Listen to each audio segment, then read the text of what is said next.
La masturbation peut parfois devenir un comportement compulsif, mettant en péril la qualité de vie de nombreuses personnes. Cependant,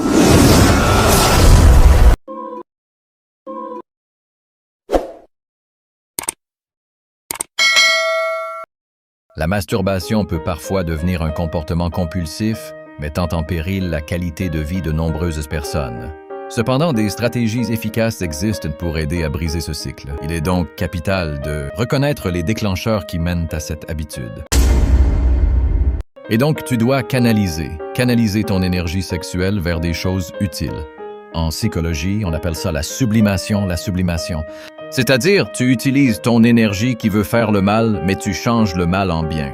Amen, hein?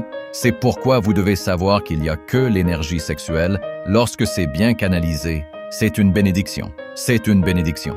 Souvent, les personnes qui n'ont aucune émotion, aucune sensibilité, même dans la vie, ce sont des personnes froides et tout, mais celles qui sont très énergiques, même dans leur sexualité.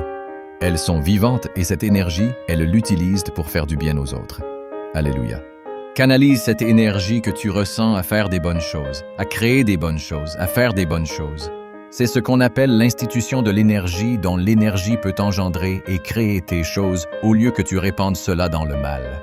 Regardez le même Paul, comment il était mauvais dans le monde, zélé quand Jésus le récupère. Le même zèle qu'il avait pour tuer, pour attraper, le même zèle pour ouvrir les églises.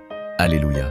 Cette énergie que tu as là de péché, mais tu peux l'utiliser pour évangéliser, pour prêcher l'évangile, pour servir Dieu, pour arranger ta chambre, faire tellement de choses.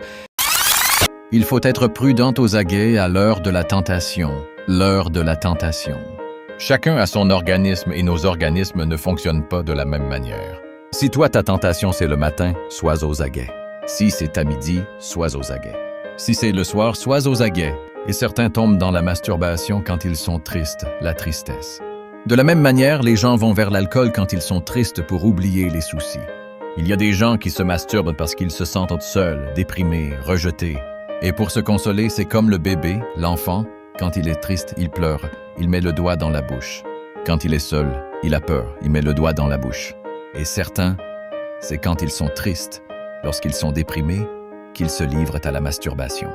Alors, lorsque la tristesse vient dans ta vie, fais très attention parce que l'ennemi va te pousser vers la masturbation pour te donner une fausse paix qui va encore te culpabiliser. Mais d'autres, c'est quand ils sont très heureux. S'il a la joie, beaucoup de joie, il finit par avoir la joie avec lui-même. Alors donc, quand tu as la joie, tu as eu ta licence, tu as eu ton graduat, tu as eu telle belle chose, tu as une joie. Tu sais, moi c'est quand je suis dans la joie, je dois être prudent. Tu dois connaître l'heure, tu dois connaître les émotions qui précèdent le péché. Pourquoi je parle? Tu dois connaître parce que la masturbation, ce n'est pas un péché qui vient pour partir. C'est un péché qui vient, il est régulier, et la personne qui vit dedans connaît comment ça se passe, et comme tu sais comment ça se passe, c'est là où tu lui es souvent combattu. C'est là où tu dois prier, là où tu dois combattre, et là où tu dois être prudent. Amen. Il faut penser aux conséquences dont j'ai parlé. Conséquences physiques. Il faut penser aux conséquences spirituelles, penser aux conséquences familiales, sociales, aux conséquences psychiques. Quand tu le fais, tu abîmes ton corps. Si tu es célibataire et quand tu vas te marier, tu auras des problèmes dans ton mariage, donc tu dois penser que ce que je suis en train de faire ici, je vais le récolter dans le mariage. Je risque peut-être d'être un mauvais mari et une mauvaise femme, tu dois savoir ça. N'oublie jamais les conséquences quand tu agis. Ce sont les conséquences des animaux qui traversent la route sans regarder à gauche et à droite. Et nous tous, quand tu veux traverser, tu regardes à gauche et à droite parce qu'on peut te tamponner soit de la gauche, soit de la droite. Et quand tu veux te livrer à la masturbation, pense aux conséquences physiques que tu crées, aux conséquences psychiques que tu crées, aux conséquences familiales dans ton couple, ce que tu es en train de créer et surtout ta séparation avec Dieu, la rupture de la communion avec Dieu, rater l'enlèvement, aller en enfer, perdre l'onction, perdre les dons spirituels, perdre la paix et la joie de Dieu, au prix de quoi? D'un petit plaisir, pense aux conséquences. Et le diable, qu'est-ce qu'il fait toujours en matière de péché? C'est que lorsqu'il veut te pousser à pécher, il fait comme Ève. Il te présente l'arbre de la connaissance du bien et du mal, le fruit défendu comme étant une bonne chose. Il embellit le mal et puis il amoindrit les conséquences. Il ne te montre que les avantages du péché. Il te montre que tu seras comme Dieu. Vous allez avoir la connaissance, mais il ne te montre pas que tu vas avoir la culpabilité, que tu vas mourir, que lui va dominer sur toi, que tu vas donner l'autorité. N'écoute pas Satan. Satan, il amoindrit toujours les conséquences. Ce n'est pas grave, ce n'est rien.